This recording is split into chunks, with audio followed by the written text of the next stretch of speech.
নমস্কাৰ জিআৰজি ব্লগলৈ সকলোকে স্বাগতম জনাইছোঁ। আজি আমি আলোচনা কৰিবলৈ লৈছোঁ আসাম ষ্টেট ৰুৰেল লিভলিহুড মিছনৰ অধীনত যিবিলাক পোষ্ট ওলাইছিলে সেই পোষ্টসমূহৰ বাবে এক্সাম অনুষ্ঠিত হোৱাৰ বিষয়ে। যিহেতু 27 মাৰ্চতে নটিফিকেশ্যনখন আউট হৈছে আৰু সেই নটিফিকেশ্যনখন নিশ্চয় আপোনালোকে পাইছে পৰীক্ষা কেতিয়াৰ পৰা হ'ব। এতিয়া পৰীক্ষাত কি আহিব, কি বিষয়ৰ ওপৰত আপোনালোকক কুৱেশ্যন সুধিব আৰু টাইমটো কিমান, লগতে টোটেল মাৰ্কছ কিমান, সেই সম্পৰ্কে আজি আমি আলোচনা কৰিম। লগতে আপোনালোকে পৰীক্ষা হলত কেতিয়া উপস্থিত হ'বগৈ লাগিব সেই সম্পৰ্কেও আলোচনা কৰিম। এতিয়া চাওক, এখন হ'ল অফিচিয়েল নটিফিকেশ্যন আৰু এই নটিফিকেশ্যন মতে আপোনালোকৰ পৰীক্ষা অনুষ্ঠিত হ'ব, ৰিটন টেষ্ট হ'ব 9/4/2023 অৰ্থাৎ 9 এপ্ৰিলৰ দিনা আপোনালোকৰ পৰীক্ষা হ'ব। সেইদিনাখন ছানডে হয়।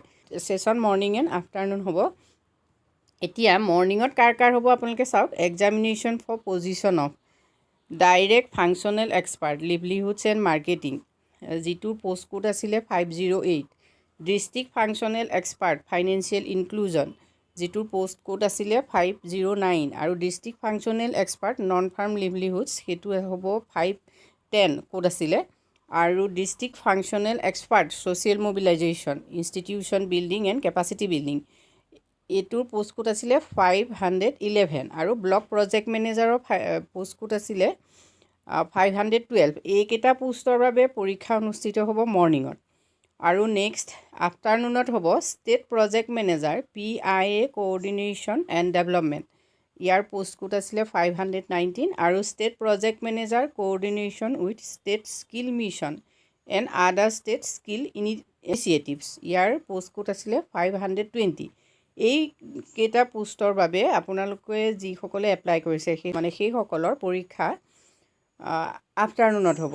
মৰ্ণিং ছেশ্যনৰ পৰীক্ষাটো হ'ব আপোনালোকৰ 10 বজাৰ পৰা 12 বজাৰ ভিতৰত, যিহেতু পৰীক্ষাৰ সময় 2 ঘণ্টা আৰু ৰিপৰ্টিং টাইম হ'ল 9 বজাত। নেক্সট আহিলে আফটাৰনুন ছেশ্যনত যিসকলে পৰীক্ষা দিবলৈ যাব তেখেতসকল 1 বজাত তাত উপস্থিত হ'বগৈ লাগিব। আৰু ডিউৰেশ্যন হ'ব আপোনালোকৰ 2 PM পৰা 4 PM, 2টা বজাৰ পৰা 4টা বজাৰ ভিতৰত আপোনালোকৰ পৰীক্ষা অনুষ্ঠিত হ'ব। আপোনালোকে ক'ত পৰীক্ষা দিব লাগিব, চেণ্টাৰ ক'ত পৰিছে, আপোনালোকে এডমিট কাৰ্ড ডাউনলোড কৰিলে সেই সম্পৰ্কে সকলো কথা গম পাব। আৰু এডমিট কাৰ্ডটো আপোনালোকে ডাউনলোড কৰিব পাৰিব https://asrlm.recruitment.in গৈ এডমিট কাৰ্ড আপোনালোকে ডাউনলোড কৰিব পাৰিব। কুৱেশ্যন আপোনালোকৰ যিহেতু অবজেক্টিভ টাইপৰ হ'ব, পজিশ্যন ৱাইজ আপোনালোকৰ কুৱেশ্যন পেটাৰ্ণটো কেনেকুৱা হ'ব চাওক। ডিষ্ট্ৰিক্ট ফাংচনেল এক্সপাৰ্টৰ ডমেইন স্পেচিফিকৰ ওপৰত 30 marks.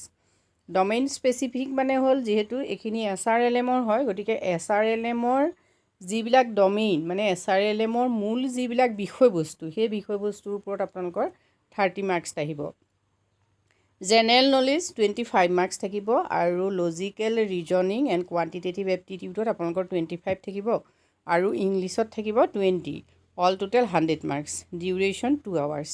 Next district functional expert financial ইনক্লুজনত আপোনালোকৰ ডমেইন স্পেচিফিকত 30। আচলতে চবৰে ডমেইন স্পেচিফিকত 30। আপোনালোকে চাওক, প্ৰতিটো পোষ্টৰ বাবে যিখিনি ডমেইন কুৱেশ্যন থাকিব তাত 30 মাৰ্কছেই থাকিব।